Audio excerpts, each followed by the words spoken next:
आपका अवध में तो हम लोगों ने हरा दिया है, बताओ मगध में हराओगे कि नहीं हराओगे? जो लोग कहते हैं कि हमने ये निर्माण करा दिया जिसकी वजह से उत्तर प्रदेश में जीत जाते हैं, बताओ समाजवादियों ने वहां मुकाबला किया, पीडीए ने मुकाबला किया, वही आवाज जो आदरणीय लालू जी देते थे उसी आवाज को पकड़ करके हम लोगों ने मजबूत किया और उसका परिणाम हुआ कि उत्तर प्रदेश में भारतीय जनता पार्टी को हम लोगों ने 2 नंबर की पार्टी बना करके रख दिया। इसलिए अवध में हारे हैं, मगध में भी हारने जा रहे हैं। और इधर सुना है कि कई टीमें भारतीय जनता पार्टी को जिताने में लगी हैं। उनकी बी टीम भी है, एक सी टीम भी है और सुनने में आ रहा है एक पी टीम भी है। ये कई टीमें आपके यहाँ तो काम नहीं कर रही हैं, इसलिए सावधान रहना कि इन टीमों से बचाना। इस बार ये तमाम वो टीमें जो पीछे से काम कर रही हैं, क्योंकि उन्हें पता है कि सीधे सीधे मुकाबले में तेजस्वी का मुकाबला नहीं कर पाएंगे, महागठबंधन का। इसलिए जिताओ, मदद करो, आप लोग मदद करो, सहयोग करो, क्योंकि लोकतंत्र की बड़ी लड़ाई होने जा रही है। अभी जब पिछला लोकसभा का चुनाव हुआ था, उस चुनाव में जब हम लोगों ने संविधान को लेकर के बात रखी, संविधान से कहा कि यही संविधान है जो हमारी ढाल बनता है, यही संविधान है जो हमारे गरीब, दलित, पिछड़े, शोषित, वंचित लोगों को समय समय पे सम्मान दिलाने का काम करता है। यही संविधान है जो हमें आरक्षण दिलाता है, यही संविधान है जो हमारी संजीवनी बनता है।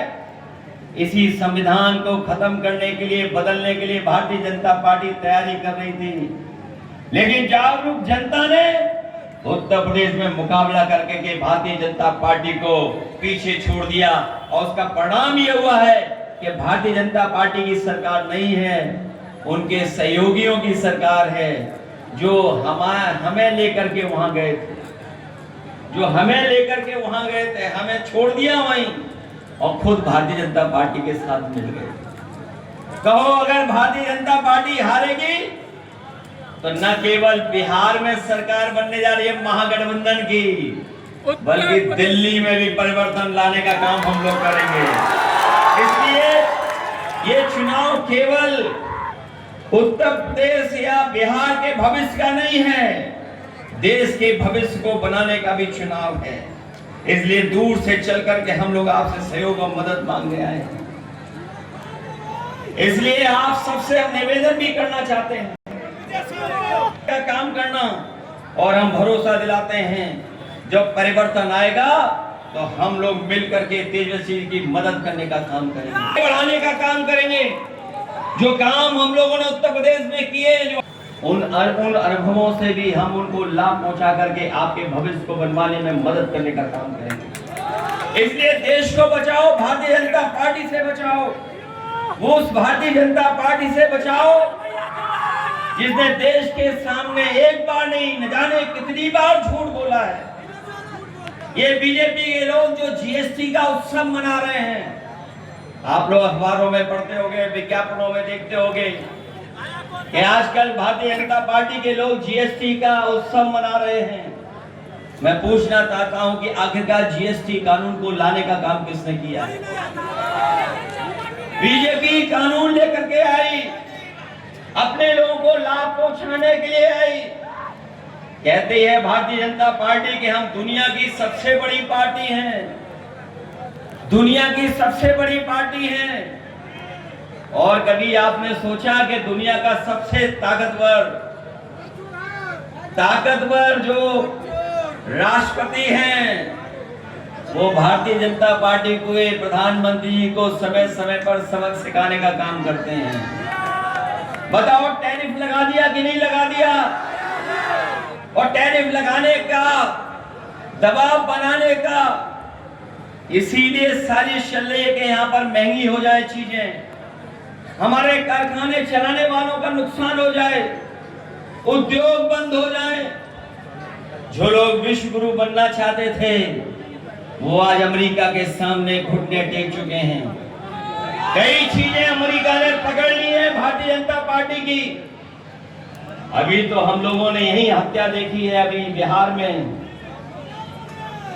आपके बगल में हत्या देखी हम लोगों ने।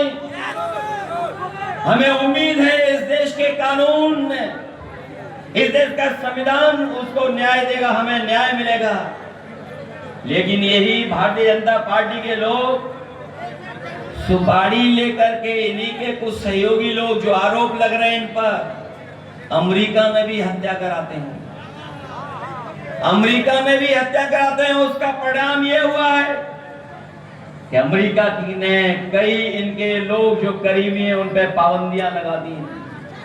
क्या ऐसे दल पे भरोसा करोगे आप जो विश्व गुरु का सपना दिखाते हो और हमें आपको लाइन में खड़ा कर देते हो नोटबंदी के बहाने, ताकि भ्रष्टाचार खत्म हो जाएगा, काला धन वापस आ जाएगा। बताओ हमारे बिहार के साथियों कितना काला धन वापस आ गया है, कितना भ्रष्टाचार खत्म हो गया है। इतना भ्रष्टाचार कभी नहीं देखा होगा। अभी तो हम अरविंद जी से सुन रहे थे कि कोई बहुत बड़ा कलाकार है, न जाने किस रूप में भ्रष्टाचार कर रहे हैं। और भ्रष्टाचार हो भी क्यों ना, क्योंकि उनके चुनावी मुख्यमंत्री को तो कुछ याद ही नहीं रहता है। इसलिए सावधान हो के नहीं हो आप लोग, आप साजिश और षड्यंत्रों से सावधान रहोगे। बताओ तेजस्वी जी को मुख्यमंत्री बनाओगे आप लोग? ये जो बड़े बड़े काम गिना रहे हैं, आपने देखा होगा उत्तर प्रदेश में एक सड़क बनी थी जिसमें एयरफोर्स का हवाई जहाज उतरा था, उसमें से प्रधानमंत्री निकले थे। आपने देखा होगा, और नहीं देखा हो तो गूगल कर करके देख लेना। वो सड़क भाजपाइयों ने नहीं बनाई थी, वो समाजवादियों ने बनवाई थी। अगर भाजपाइयों ने बनाई होती तो गुजरात में बना ली होती कि नहीं बना ली होती। हमें आपको दूसरे मामलों में उलझा रहे हैं और अपनी जगह पर पूरा निवेश ला रहे हैं। आपके बिहार में निवेश नहीं आया, पूरा निवेश ले गए दूसरी जगह। इसलिए हम आपको भरोसा दिलाते हैं कि तेजस्वी जी को मुख्यमंत्री बनाओ, हम लोग सहयोग करेंगे, मदद करेंगे, न केवल नौकरी देंगे, खुशहाली के रास्ते पे ले जाने का काम करेंगे।